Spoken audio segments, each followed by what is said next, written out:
കൃഷ്ണ ഗുരുവായൂരപ്പ ശരണം. ഗുരുവായൂരപ്പൻ്റെ ഉച്ചപൂജ കളഭാലങ്കാരം കഴിഞ്ഞ് നട തുറന്നു. അപ്പോൾ നമുക്കെല്ലാവർക്കും ഗുരുവായൂരപ്പനെ കാണാൻ പോണ്ടേ? എല്ലാവരും തയ്യാറായി വരൂ, നമുക്ക് ഗുരുവായൂരപ്പനെ കാണാം. ഇന്ന് എന്താണ്? ഇന്നിപ്പോൾ 1-ാം തീയതിയാണ്. അപ്പോൾ നമുക്കെല്ലാ ഭക്തരോടും എല്ലാ ഭക്തന്മാരോടും ആദ്യം തന്നെ പുതുവത്സര ആശംസകൾ അറിയിക്കുന്നു. എല്ലാവർക്കും ഇനി ഈ പിറന്ന വർഷം എന്താ പറയുക, സമ്പൽ സമൃദ്ധിയും ഐശ്വര്യവും നിറഞ്ഞതാവട്ടെ ഗുരുവായൂരപ്പൻ്റെ കാരുണ്യത്താൽ. അപ്പോൾ ഇനി എന്തായാലും നമുക്ക് ഗുരുവായൂരപ്പനെ ദർശിക്കാൻ പോവാം. ആദ്യം തന്നെ കിഴക്കേ നടയിലൂടെ വന്നിട്ട് ഗണപതി ക്ഷേത്രത്തിൽ പോയിട്ട് വിഘ്നേശ്വരനെ കണ്ട് പ്രാർത്ഥിച്ച് അനുഗ്രഹമൊക്കെ വാങ്ങിയിട്ട് നമുക്ക് നേരെ ഗോപുരവാതിൽ കടന്ന് പോകാം. അപ്പോൾ എല്ലാവരും കൂടെ വരൂ. നമ്മളിപ്പം നേരെ ഗുരുവായൂർ അമ്പലത്തിൻ്റെ നടയിലെത്തി ഗോപുരവാതിൽ കടന്നു. ഇനി വാതിൽ മാടത്തിൻ്റെ അവിടെ എത്തി വാതിൽപ്പടി കയറുകയാണ്. ഇന്നത്തെ ശ്രീലകത്തെ നമ്മുടെ ചതുർബാഹുവായ വിഗ്രഹത്തിൽ ഏത് രൂപത്തിലാണ് ഭഗവാൻ ഭക്തരെ അനുഗ്രഹിക്കാൻ നിൽക്കുന്നതെന്നുള്ള അതറിയാനുള്ള ആ ഒരു വ്യഗ്രതയിലൂടെയാണ് നമ്മൾ പോയിക്കൊണ്ടിരിക്കുന്നത്. അങ്ങനെ അവിടെ കയറുന്ന സമയത്ത് തന്നെ ആ ഇടതുവശത്തേക്ക് നോക്കിയിട്ട് ആ മേൽപ്പത്തൂരിനെ ഒന്ന് സ്മരിക്കുക. അതുപോലെ വലതുവശത്ത് ആ തൂണ് നോക്കിയിട്ട് നരസിംഹാവതാരം കാണിച്ചു കൊടുത്ത ആ തൂണ് നോക്കിയിട്ട് അവിടേക്ക് ഒന്ന് സ്മരിക്കുക ഭഗവാനെ. അത് കഴിഞ്ഞാൽ നേരെ ആ ശ്രീലകത്തേക്ക് നോക്കുക. അപ്പോൾ അങ്ങനെ നോക്കുമ്പോൾ ആദ്യം തന്നെ നല്ല പ്രകാശമാണ് കാണുന്നത്. ആ ദൈവികമായ ചൈതന്യമുള്ള ആ പ്രകാശം, ആ സ്വർണ്ണവിളക്കിലുള്ള നെയ്വിളക്കിൻ്റെ പ്രകാശമാണ് നമ്മുടെ നയനങ്ങളെ മനോഹരമാക്കുന്നത്. അങ്ങനെ കണ്ട് അങ്ങനെ നോക്കുമ്പോൾ നമ്മുടെ പൊന്നുണ്ണിക്കണ്ണനെ ഇങ്ങനെ നോക്കുകയാണ്. അങ്ങനെ നോക്കുന്ന മുറയ്ക്ക് നമുക്ക് കാണാൻ പറ്റുന്നത് ഇന്ന് 1-ാം തീയതിയാണ്.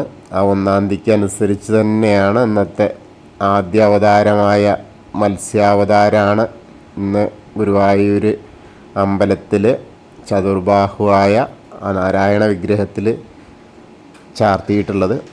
അത് എങ്ങനെയെന്ന് വെച്ചാൽ അരയ്ക്ക് താഴെയെന്ന് പറയുന്നുണ്ടെങ്കിൽ കൂടി ഏറ്റവും താഴെയാണ്. മത്സ്യാവതാരമൂർത്തി ആണെങ്കിൽ കൂടി ഉണ്ണികൃഷ്ണനും കൂടിയാണ് എന്ന് പറയുന്ന പോലെ. കാരണം ആ മത്സ്യാവതാരമൂർത്തിയെ ഇങ്ങനെ കാണാനുണ്ട്. അതിൻ്റെ മുകളിലായിട്ട് പട്ട് ഞൊറിഞ്ഞെടുത്തിട്ടുണ്ട്. അപ്പോൾ എന്താ വെച്ചാൽ അരയ്ക്ക് താഴത്ത് എന്ന് പറയല്ല, അതിൻ്റെ കുറച്ചും കൂടി താഴെയായിട്ടാണ്. പിന്നെ അരയിലേക്ക് ഇങ്ങനെയൊക്കെ ചാർത്തിയിട്ടുണ്ട്. പിന്നെ 4 തൃക്കൈകളുണ്ട്. മഹാപ്രഭുവായിട്ടാണ് മത്സ്യാവതാരമൂർത്തിയുടെ ചതുർബാഹുവായ 4 തൃക്കൈകളോടും കൂടിയ ആ പൊന്നുണ്ണിയായിട്ടാണ് ഇന്ന് നിൽക്കുന്നത് ഗുരുവായൂരപ്പൻ. വളരെ മനോഹരമായിട്ടുള്ള ആദ്യ അവതാരം തന്നെയാണ് ഇന്ന് തിരഞ്ഞെടുത്തിരിക്കുന്നത് 1-ാം തീയതിയായിട്ട്. ഭക്തരെ എല്ലാവരെയും അനുഗ്രഹിക്കാനായിട്ട് ആദ്യാവതാര മൂർത്തിയായിട്ട് മത്സ്യാവതാര മൂർത്തിയായിട്ട് നമ്മുടെ പൊന്നുണ്ണി ആ ഗുരുവായൂരപ്പൻ്റെ ശ്രീലകത്ത് ഇങ്ങനെ വിളങ്ങി നിൽക്കുകയാണ്. ഓരോ ഭക്തരെയും അവിടെ വരുന്ന ഓരോ ഭക്തരുടെയും എല്ലാ വ്യഥകളും സന്തോഷങ്ങളും, വ്യഥകൾ തീർക്കാനും സന്തോഷങ്ങൾ കേൾക്കാനും ആയിട്ട് നമ്മുടെ പൊന്നുണ്ണി കാത്തിരിക്കുകയാണ്. നീതിയൊക്കെ കഴിഞ്ഞു. വളരെ വയറൊക്കെ നിറച്ച് നല്ല ആ ഒരു മത്സ്യാവതാര മൂർത്തിയുടെ അലങ്കാരത്തിലാണ്. അരയ്ക്ക് താഴെ ഇങ്ങനെ എന്താ പറയുക, അതിൻ്റെ ചെളുക്കാന്നൊക്കെ പറയില്ല, അതേമാതിരി അതൊക്കെ ഇങ്ങനെ വേറെ വേറെ കാണാനുണ്ട്. പൊളി ഇങ്ങനെ നിൽക്കണ മാതിരി അങ്ങനെ അതൊക്കെ കണ്ട് പിന്നെ നല്ല മഞ്ഞ പട്ടിങ്ങനെ ചാർത്തിയിട്ടുണ്ട്. അത് ഞൊറിഞ്ഞു കൊടുത്തിട്ട് അരയിലേക്ക് ഇങ്ങനെയൊക്കെ ചാർത്തി 4 ശംഖുചക്ര ഗദാപത്മത്തോടു കൂടി മഹാപ്രഭുവായിട്ടിങ്ങനെ പൊന്നിൻ്റെ ഗോപിയുണ്ട്. ഒരു മാങ്ങാമാല പോലെ ഉണ്ട്. അതേപോലെ കൈവളകളുണ്ട്. 4 കൈകളിലും കൈവളകളുണ്ട്, തോൾവളകളുണ്ട്. തിരുമുടിയൊക്കെ വെച്ചിട്ട് കെട്ടിയിട്ടുണ്ട്. കിരീടം ചാർത്തിയിട്ടുണ്ട്. പിന്നെ തുളസിയും തെച്ചിയുമായിട്ടുള്ള ഉണ്ടമാലകളുണ്ട്. താമരയും തുളസിയായിട്ടുള്ളൊരു ഉണ്ടമാലയുണ്ട്. അങ്ങനെ 2 ഉണ്ടമാല ഉണ്ട്. തിരുമുടി മാലകളും 2 തന്നെ ഉണ്ട്. വിധാനമായിട്ട് ഒരു 2, 3, 4 ഉണ്ട്. 4 തുളസി മാലകളിങ്ങനെ മേലെ ചാർത്തിയിട്ടുണ്ട്. ശംഖ് ചക്ര ഗദാപത്മത്തോടു കൂടി മഹാപ്രഭുവായിട്ട് മത്സ്യാവതാരമൂർത്തിയായിട്ട് ഭക്തരെ അനുഗ്രഹിക്കാനായിട്ട് ആ ശ്രീലകത്ത് മേവുന്ന നമ്മുടെ പൊന്നു ഗുരുവായൂരപ്പൻ എല്ലാവരെയും കാക്കാനായിട്ട് നിൽക്കണം. അപ്പോൾ എല്ലാവരും, ഇപ്പം നമ്മളെല്ലാവരും, എന്നെ ശ്രവിക്കുന്ന എല്ലാവരും ഗുരുവായൂരപ്പൻ്റെ ശ്രീലകത്തെ ആ സോപാനപ്പടിയിലാണെന്ന് ആദ്യം തന്നെ ചിന്തിക്കുക. അങ്ങനെ സ്മരിക്കുമ്പോൾ അവിടെയാണ് നമ്മൾ എന്ന് മനസ്സിൽ ചിന്തിച്ച ആ ഗുരുവായൂരപ്പൻ്റെ, മറ്റൊന്നും നമ്മളെ മനസ്സിലേക്ക് വേണ്ട, ആ ഗുരുവായൂരപ്പൻ്റെ തിരുമുമ്പിലാണ് നമ്മൾ നിൽക്കുന്നത്. അപ്പോൾ നമ്മൾ ഗുരുവായൂരപ്പൻ്റെ ശ്രീലകത്തേക്ക് നോക്കുകയാണ്. ആ ഭക്തരെ അനുഗ്രഹിക്കാനായിട്ട് നിൽക്കുന്ന ഗുരുവായൂരപ്പൻ്റെ ചൈതന്യം നമ്മളിലേക്ക് എത്തുകയാണ്.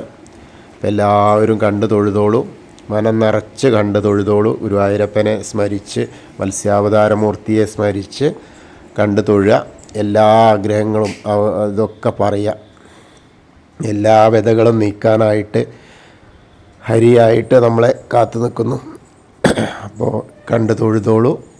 ഇനി നമ്മൾ നേരെ ഇറങ്ങാണ്. സോപാനപ്പടിയിൽ നിന്ന് ഇറങ്ങുന്നു.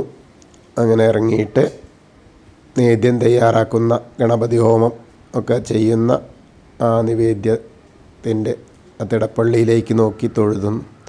അതുപോലെ ആ സപ്തമാതാക്കളെ കണ്ടു തുടങ്ങുന്നു. വീണ്ടും വിഘ്നേശ്വരൻ്റെ അടുത്തേക്ക്, വിഘ്നേശ്വരൻ്റെ അടുത്ത് വന്ന് തൊഴാണ്. അവിടെയും 1-ാം തീയതി ആയതുകൊണ്ടേ നല്ല ഒരു പുതിയ ഗണപതിയുടെ രൂപമാണ്, മുഖത്തിലാണ്. അപ്പോൾ വിഘ്നേശ്വരനെ കണ്ടു തൊഴുക. ഏകദന്തം മഹാകായം തപ്തകാഞ്ചന സന്നിഭം ലംബോദരം വിശാലാക്ഷം വന്ദേഹം ഗണനായകം. അങ്ങനെ കണ്ടു തൊഴുത് സരസ്വതീനെ നോക്കുക. സരസ്വതി ദേവിയുടെ ഫോട്ടോയിൽ നോക്കുക. അവിടെ ആ വിളക്ക് ഇങ്ങനെ കത്തി നിൽക്കണം. സരസ്വതി നമസ്തുഭ്യം വരദേ കാമരൂപിണി വിദ്യാരംഭം കരിഷ്യാമി സിദ്ധിർഭവതു മേ സദാ. ഇപ്പോൾ ചെറിയ തൊണ്ടടപ്പൊക്കെ ഉണ്ട്. ഇപ്പോൾ ഡ്യൂട്ടി കുറച്ച് കൂടുതലായതുകൊണ്ടേ അപ്പോൾ കുറച്ച് മഞ്ഞിൻ്റെയും അസ്കിതയൊക്കെ ഉണ്ട്. എന്തായാലും നമ്മൾ നിത്യവും ചെയ്യുന്നത് മുടക്കാൻ പാടില്ലാത്തത് കൊണ്ട് നിങ്ങളിലേക്ക് എത്തുകയാണ്. അങ്ങനെ നമ്മൾ സരസ്വതി ദേവീനെ ദർശിച്ചു. അത് കഴിഞ്ഞ ചെറിയ ഗണപതി വിഗ്രഹത്തിലൊന്ന് തൊട്ട് തലോടിയിട്ട് ഭഗവാന്റെ കോവിലിൻ്റെ പിറകുവശത്തൊന്ന് എത്തി. അത് കഴിഞ്ഞാൽ മത്സ്യകൂർമ്മ, വരാഹം, നരസിംഹം വരെ ഉള്ള ദശാവതാര രൂപങ്ങൾ ദർശിച്ചു. അത് കഴിഞ്ഞ മേൽശാന്തിയുടെ അവിടെ നിന്ന് പ്രസാദം, അർച്ചന പ്രസാദമൊക്കെ വാങ്ങാം. അത് വാങ്ങിയിട്ട് അനന്തശായിയായിട്ട് ഭക്തരെ അനുഗ്രഹിക്കാനായിട്ട് നിൽക്കുന്ന അനന്തപത്മനാഭനെ കണ്ടു തൊഴുക. അനന്തപത്മനാഭനെ കണ്ടു തൊഴുത് പുറകുവശത്തേക്ക് എത്തിയിട്ട് ശ്രീകോവിലിൻ്റെ പുറകുവശത്തായിട്ട് സാഷ്ടാംഗം നമസ്കരിക്കുക. സ്ത്രീകളൊക്കെ ഒന്ന് കാലിൻ്റെ മുട്ട് മടക്കിയിട്ട് തൊഴുതാൽ മതി, സാഷ്ടാംഗം നമസ്കരിക്കരുത്. അങ്ങനെ തൊഴുത് നേരെ പുറകിലേക്ക് ഇങ്ങോട്ട് വരിക. അങ്ങനെ വരുമ്പോൾ ബാക്കി പരശുരാമനെയും ശ്രീരാമനെയും ബലരാമനെയും ഒക്കെ കണ്ട് ബാക്കി ദശാവതാര വിഗ്രഹങ്ങളൊക്കെ ആ തോണുമ്പിൽ കുത്തി ഇതിങ്ങനെ കണ്ട് കൃഷ്ണൻ്റെ ഒരു രൂപം കൂടി കാണാം. അവിടെ അതാ തുളസിമാല ഇങ്ങനെ ചാർത്തിയിട്ടുണ്ട്. അത് കഴിഞ്ഞാൽ നേരെ ആ മുരുകൻ്റെ ഭസ്മാലങ്കൃതമായിട്ടിരിക്കുന്ന ആ വേലൊക്കെ നല്ല ഭസ്മത്തിലാണ് അലങ്കരിച്ചിരിക്കുന്നതെന്ന്. നല്ല ഭസ്മം അങ്ങോട്ട് തൂവിയുണ്ട. അവിടെ നിന്ന് കണ്ടു തൊഴുതു. ആഞ്ജനേയ സ്വാമീനെ, ഭഗവാനെ, ഹനുമാനെ കണ്ടു തൊഴുക. അവിടെ നല്ല കുങ്കുമൊക്കെ ധാരാളമുണ്ട്. അവിടെ കണ്ടു തൊഴുത് രാധാകൃഷ്ണ വിഗ്രഹമൊക്കെ കണ്ടു. അങ്ങനെ ആ വസുദേവരെയൊക്കെ കണ്ട് ശ്രീകോവിലിൽ നിന്ന് നിർഗളിക്കുന്ന ആ ഒരു ഓവിൻ്റെ അവിടെ എത്തിയിട്ട് അവിടെ നിന്ന് പ്രാർത്ഥിക്കുക. പ്രാർത്ഥന കഴിഞ്ഞ് ഗ്രില്ലിൻ്റെ അപ്പുറത്തേക്ക് കടന്ന നമ്മുടെ താമരക്കണ്ണനെ, കൽപ്പകവൃക്ഷത്തിൻ്റെ ചോട്ടിലിരിക്കുന്ന താമരക്കണ്ണനെ ഭക്തരെ അനുഗ്രഹിക്കാനായിട്ടിരിക്കുന്ന കാര്യം മോറൽ ശില്പമാണെങ്കിൽ കൂടി അതിൻ്റെ പുറകിലെ ഐതിഹ്യ കഥകളുടെ ആ ഒരു പശ്ചാത്തലത്തിൽ അതിന് ഏറ്റവും പ്രാധാന്യമുണ്ട്. നൃത്താറയ്ക്കും വില്യമംഗലം പൊന്നുണ്ണിയും കൂടി വില്യമംഗലം നൃത്തം ആസ്വദിച്ചിരിക്കുന്ന സമയത്ത് മേൽശാന്തി വന്നതും 3 മണിക്ക് നട തുറക്കാൻ വേണ്ടി നിർമ്മാല്യ പൂജയ്ക്കായി നട തുറക്കാൻ വന്നപ്പോൾ മേൽശാന്തി ശ്രീകോവിലിന് മുന്നിലെത്തിയപ്പോൾ കണ്ണനെ ഉള്ളിലേക്ക് പോകാൻ വേണ്ടിയിട്ട് ഉണ്ടാക്കിയ ആ ദ്വാരത്തിലൂടെയാണ് അവിടെയാണ് നമ്മുടെ താമരക്കണ്ണനായിട്ട് ഇരിക്കുന്നത് എന്നുള്ള മഹത്തരമായ ഐതിഹ്യം. അതുകൊണ്ടാണ് അവിടെ ആ മോറൽ പെയിൻറ്റിങ് ആണ്. കണ്ടാൽ എന്തായാലും വെച്ചാൽ ഒരു പെയിൻറ്റിങ്ങേ ഉള്ളൂ. പക്ഷേ അത് ഇതാണ് എന്നറിഞ്ഞ് വന്ദിച്ചാൽ അതിൻ്റെ ഫലപ്രാപ്തി 100% അതും കൽപ്പകവൃക്ഷം എന്ന് പറഞ്ഞാൽ എല്ലാം തികഞ്ഞ ആ ഒരു വൃക്ഷമാണ്. ദേവർ ഭൂമിയിലുള്ള അതാണ് സ്വർഗലോകത്തുള്ള ആ കൽപ്പകവൃക്ഷത്തിൻ്റെ, കാരണം രത്നങ്ങളും എല്ലാ ഐശ്വര്യവും ഒക്കെ അതിലുള്ള അതാണ്. അപ്പോൾ അവിടെ വന്ന് നമ്മൾ താമരക്കണ്ണനെ കണ്ടു തൊഴുതു. ഇനി ഭഗവാന് നേദ്യം തയ്യാറാക്കുന്ന അല്ലെങ്കിൽ തുലാഭാരത്തിന് എടുക്കുന്ന ആ തീർത്ഥം മണിക്കിണർ കണ്ടു തൊഴുതു. അങ്ങനെ നൃത്താറയിലേക്ക് നോക്കിയാൽ കാണുമ്പോൾ അവിടെ ഒരു വിളക്ക് മാത്രമേ കിടാവിളക്ക് കത്തിയിരിക്കുന്നുള്ളൂ. പക്ഷെ നമ്മളവിടെ നമ്മുടെ പൊന്നുണ്ണി നൃത്തം ചെയ്യുന്നു എന്ന് ചിന്തിച്ച് നോക്കൂ. അപ്പോൾ നമ്മുടെ പൊന്നുണ്ണി ആ ഒരു മനസ്സിലിങ്ങനെ മനോമുഖരത്തിൽ തെളിയും. നമ്മുടെ പൊന്നുണ്ണി നൃത്തം ചെയ്യുന്നത് നമ്മുടെ മുന്നിൽ വില്യമംഗലത്തിന് മാത്രമല്ല നമ്മുടെ മുന്നിലും വരികയാണ് എന്നുള്ള ആ ഒരു ചിന്തയിൽ നമ്മൾ ചിന്തിച്ച് നോക്കൂ. അപ്പോൾ എല്ലാവരുടെ മുന്നിലും ആ പൊന്നുണ്ണി നൃത്തം ചെയ്യുന്നതായിട്ട് അനുഭവപ്പെടും. നമ്മൾ ഈ പറയുന്ന സമയത്ത് അതന്നെ ചിന്തിച്ചാൽ, അതായത് എന്താ പറയുക, കണ്ണടച്ചിട്ടിങ്ങനെ നോക്കിയാൽ മനോമുഖരത്തിൽ തെളിയും ആ മഹത്തായ രൂപം ഉണ്ണിക്കണ്ണൻ്റെ. അപ്പോൾ ആ കണ്ട് തൊഴുതു. ഇനി നമ്മൾ പുറത്തേക്ക് ഇങ്ങനെ കിടക്കുമ്പോൾ കുറുവരമ്മയും ആ പൊന്നുണ്ണീനെയും അതേപോലെ നാരദരെയൊക്കെ കണ്ടിങ്ങനെ വണങ്ങി പോരുകയാണ്. പിന്നെ പോരുമ്പോൾ വടക്കേ നടയിലെത്തി. വടക്കേ നടയിലൂടെ പുറത്ത് കിടക്കുകയാണ്. അങ്ങനെ പുറത്ത് കിടന്ന് പ്രസാദ കൗണ്ടറിൽ നിന്ന് പ്രസാദമൊക്കെ വാങ്ങാം. അങ്ങനെ വന്ന് നേരെ ഇടത്തരികത്ത് കാവിലെ ഭഗവതിയെ കാണണം. അവിടെ പോകുന്ന കാരണം വിഷ്ണുവിനെ കണ്ട് തൊഴുതാ പെങ്ങളെയും കാണണം. രണ്ടാൾക്കും തുല്യ പ്രാധാന്യമാണ്. അപ്പോൾ അമ്മയുടെ അടുത്ത് വന്ന് തൊഴാം. അങ്ങനെ തൊഴുക.